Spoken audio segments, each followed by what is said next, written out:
The mystery of memory beyond life. What if your biggest fears, deepest talents, or even the chronic illnesses you suffer, weren't really yours? What if they belonged to someone you've never met, someone from another century, another land, another life? Today, we're diving into one of the most astonishing, haunting, and thought-provoking reincarnation cases ever documented, the story of Heather Whiteholme, as researched by the Canadian psychiatrist Dr. Joel Whitton. Buckle up, this one will stay with you long after the screen fades to black. Backhand index pointing right. Before we begin, drop a comment. Do you believe in past lives? Or is it all just the mind playing tricks? Brain Part 1, Who was Heather Whiteholme? Heather wasn't your average subject. She was a young woman tormented by relentless health issues, severe allergies, chronic bronchial infections, and unexplained emotional pain that modern medicine just couldn't fix. Her body was failing, but so was her spirit. She turned to psychiatry as a last resort, and that's where she met Dr. Joel Whitton, who had been exploring the strange frontier of past life regression therapy. Now let's pause. Regression therapy, especially back in the late 20th century, was controversial. You weren't just asking patients to revisit childhood trauma, you were asking them to dive into lifetimes they didn't even consciously know they had lived. Heather, desperate for relief, agreed. What happened next was beyond anything Dr. Whitton expected. Cyclone Part 2, Self-Hypnosis and the Pathway to the Past. Most regression therapy sessions are therapist-led. But Heather? She was a natural. After just a few sessions, she could guide herself into trance-like states using self-hypnosis. Picture this, she would lie down, slow her breathing, and suddenly she'd be in another century, another identity, living it in real time. This wasn't imagination. Heather described details with clarity: architecture, dialects, social customs, things she couldn't have known without advanced historical study. Speech balloon: have you ever had a dream that felt more real than your waking life? That's what Heather described. Only this wasn't a dream. This was her mind, excavating forgotten lives. Musical Keyboard Part 3, The Life of Isobel Drummond. The most vivid of her recalled lives was as Isobel Drummond, a gifted British pianist from the 1920s.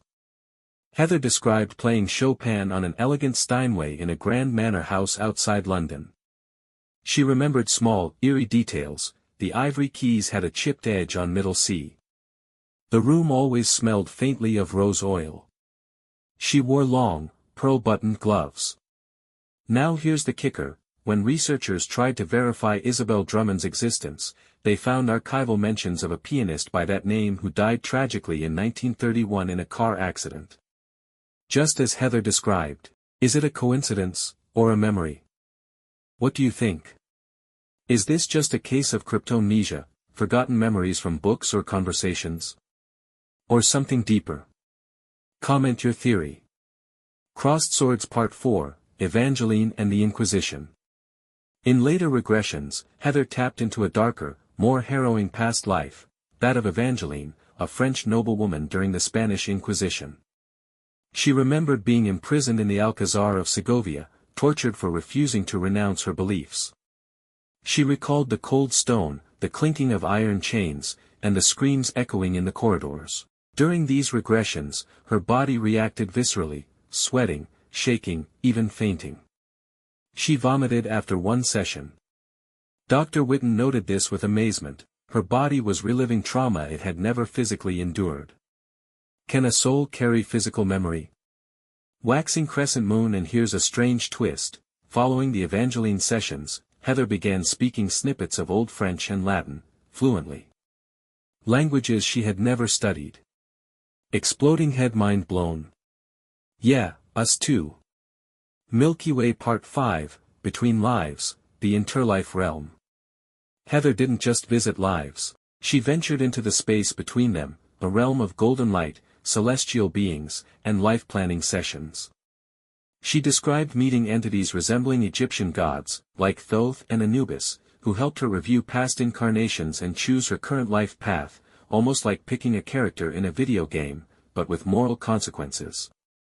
Crystal ball: this concept isn't unique to Heather. Many people under regression therapy report similar interlife experiences, soul groups, karmic contracts, even soul mates. Do we choose our suffering? Is this life a mission to balance the mistakes of the past? Megaphone, let us know, if you had the chance to see your soul's blueprint, would you take it? Herb Part 6, Healing Through Remembering. Heather's regressions weren't just fascinating, they were therapeutic. As she processed each life, her health began to improve. The allergies faded. The infections became less frequent. Why? Dr. Whitton believed that emotional resolution, even across lifetimes, could heal physical symptoms. Trauma, even if forgotten, leaves imprints. But there was one catch: her biggest breakthrough came not from a past life, but from this one, from confronting unresolved issues with her mother. It turns out, healing starts here. Link Part 7, how does this case compare to others?